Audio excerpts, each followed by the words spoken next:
Gorcaig tá dea-scéil feite ag pobl Ghaelscoil an Chaisleáin I Mali an cholig.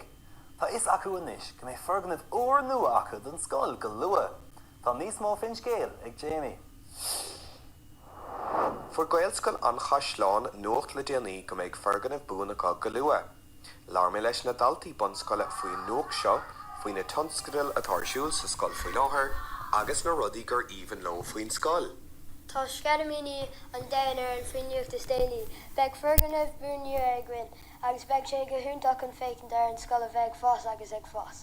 Is ionach chun rud é go raibh mise agus na cairde ó rang a cuaig, so cé grúpa sa Scoil, nuair oscailíodh an Scoil I 2017. Tá míad ar bís faoin scéal is déanaí mar bheith ferganmh nua a gcuin. Thugann na múntóirí lán deisina doing rudí nua a dhéanamh cosúla tionscanna bhigsúla agus tearna gceist. Is even lum spórs, imríonn pell agus amáníocht leis an Scoil. Tá tradiisiún ceol láidir an Scoil tá is evening ceol a cheann in áta agsúla cosú leis an inan sipadúir tá sépe.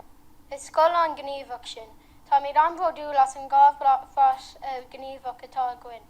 Tá scitmíní orin goléir ma joller seo mar tuigeann an damna sa bháthar go bhfuil bean cholig ag fás agus ag bura agus go bhfuil anna gá le freistal a dhéanamh ar an éileh atá áitina. Le déanaí tá cad tucha ag an bord pleanála go mbeadh an talamh cúideach achra tá díreacht ag hirdom an sa mar siomh bún le haig an dara Ghaelscoil, Gaelscoil an Chaisleáin an sa I Melann Colig. Jamie ó Flanúra, Nuacht Cúla Cahir, Chunta Carcí.